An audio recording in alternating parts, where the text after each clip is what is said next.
Bonjour à toutes et à tous et bienvenue dans cette nouvelle vidéo sur la chaîne YouTube CG Media. L'objectif aujourd'hui de cette vidéo, c'est de vous présenter de façon un peu plus facile, peut-être un petit peu moins qualitatif d'un point de vue image, mais par contre d'un point de vue contenu, ça va être pertinent. La qualité, à quoi ça sert finalement une MTR pour une Microsoft Teams Room. Aujourd'hui, c'est vraiment une présentation physique de l'équipement, à quoi ça ressemble finalement, parce qu'on a reçu des questions suite aux stories sur Insta et suite aux stories sur TikTok. Donc le but, c'est de vous montrer un petit peu globalement comment ça fonctionne, comment ça s'articule pour en fait faciliter la vie des utilisateurs, mais surtout aussi des dirigeants qui n'ont pas envie de changer 50 fois d'IHM. Donc déjà, une MTR, c'est considéré de plusieurs éléments et aujourd'hui, on va voir la partie physique qu'on a dans la salle visio uniquement, pour voir un petit peu ce qu'on a sur l'écran, ce qu'on a sur la tablette. Et dans une deuxième vidéo, je montrerai plutôt aux personnes du service informatique qu'est-ce qu'ils récupèrent dans la console d'admin de Teams. Donc, une MTA, premièrement, c'est Microsoft Teams Room. C'est une salle de réunion où il y a un équipement physique dans la salle où on va retrouver les interfaces graphiques de Teams. Donc, on va retrouver les mêmes boutons, les mêmes icônes. Ergonomiquement parlant, c'est hyper intéressant pour les utilisateurs. C'est-à-dire que s'ils changent de salle, l'interface est identique. Je vais vous la présenter tout de suite. Vous allez passer de l'autre côté avec moi et je vous fais un petit tour de table de cette MTR. Donc pour faire très simple, voilà à quoi ressemble notre MTR. Donc il y a un ordinateur qui est installé dans la salle. Donc c'est un écran pilotable et retournable. C'est-à-dire que si les gens veulent se passer la parole pour activer ou pas le partage de réunion, ils le peuvent. Sur l'écran, on va récupérer évidemment un écran d'attente, donc avec l'heure, et ça c'est personnalisable à souhait. Mais en gros, comment ça va fonctionner? On va avoir 3 boutons. Voilà, très simplement. S'il y avait des réunions de planifier, elles seraient sur le côté gauche et on pourrait cliquer sur rejoindre, mais ça fera l'objet d'une vidéo vraiment à part. On va avoir la notion de nouvelle réunion. J'ai pas réservé la salle, j'ai pas créé de meeting Teams, de réunion Teams. Je veux quand même faire un petit call avec des collègues. J'ai qu'à taper leur nom. Ça me récupère l'agenda de l'entreprise et ça les appelle directement et ils rejoignent la MTR directement. Et ça va démarrer tout ça. Ensuite, on a un simple bouton présenter. Alors, pourquoi ce bouton?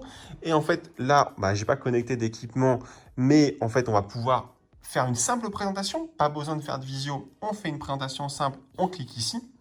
Et après, la partie plus, c'est plus pour mes amis administration, c'est est-ce qu'on veut inviter la salle dans une autre réunion, l'accessibilité, la partie redémarrage de périphérique et les paramètres. On a aussi l'audio ici, mais en fait, on va récupérer, si on lance une nouvelle visio, après, dans la visio, on va pouvoir récupérer la gestion du son.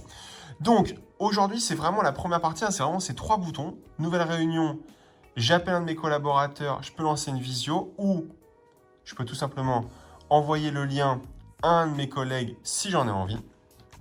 La notion de présentation simple et la notion d'administration réseau. Voilà pour la partie un petit peu présentation de fonctionnalité. Donc c'est vrai que c'est très succinct pour cette première vidéo d'initiation en fait à la MTR. Qu'est-ce que c'est qu'une MTR? C'est peut-être comme ça que je vais titrer cette vidéo. Ces 3 boutons où il n'y a que ça. Ces réunions, si la salle avait été invitée à des réunions, c'est possible. Les connectiques, j'en ai pas parlé, mais on peut connecter jusqu'à 2 écrans. C'est-à-dire qu'on peut avoir d'un côté son écran invité avec les portraits de ses invités, de l'autre sa présentation sur 2 écrans différents. La MTR le gère. La MTR, la Meeting Teams Room, gère aussi, voilà, je suis en réunion, je veux partager une photo parce que j'étais sur un chantier. Je dis, attends, regarde la photo que j'ai faite sur le chantier, je suis avec mon smartphone. Je partage via Teams, donc il n'y a pas de c'est iOS, c'est Android, c'est via Teams. Donc, il n'y a pas de problème de périphérique. On envoie ça dans la MTR et ça active le partage du téléphone sans câble, sans rien. C'est hyper pratique pour mes clients.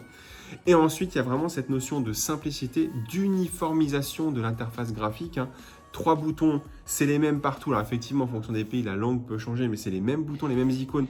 Donc, pas besoin de reformer ses collaborateurs à l'utilisation de cet équipement, qu'il soit en France, en Angleterre, en Allemagne ou ailleurs, l'interface est la même et c'est ça que mes clients cherchent, c'est de la simplicité quand ils changent de bâtiment, quand ils changent de site, ne pas avoir à se reprendre la tête pour savoir comment fonctionne une salle visio, ils se lancent et c'est la même chose que d'habitude.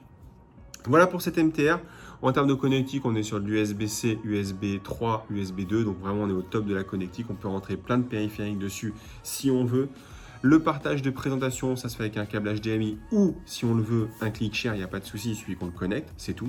Donc voilà, la MTR, c'est une solution auquel je crois énormément. Je ferai plein d'autres vidéos pour présenter plutôt dans la console admin, ce que ça veut dire une Microsoft Teams Room.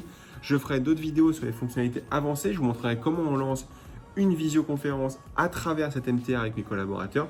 Bref, on va faire plein de choses avec cet équipement. Je suis vraiment heureux de pouvoir vous le présenter, en tout cas pour la partie française. Et moi, je vous dis à très très bientôt pour une prochaine vidéo. Si bien sûr vous avez des questions sur cet équipement, on se tient à votre disposition pour y répondre. Ça peut arriver qu'il y ait des questions et c'est logique. On se tient à votre disposition pour y répondre. Si vous avez des questions plus spécifiques, techniques sur ces produits, on est quand même certifié Teams, donc il n'y a pas de souci. Donc voilà, n'hésitez pas à nous poser vos questions, ce sera un plaisir d'y répondre. Moi, je vous dis à très très bientôt pour plein de vidéos sur cet équipement-là. Et en attendant, laissez un commentaire, laissez un like, rejoignez-nous, abonnez-vous. C'est pas dans mes habitudes de faire ça, mais voilà. Rejoignez-nous, on va faire plein de contenu sur Microsoft Teams d'ici les prochains jours.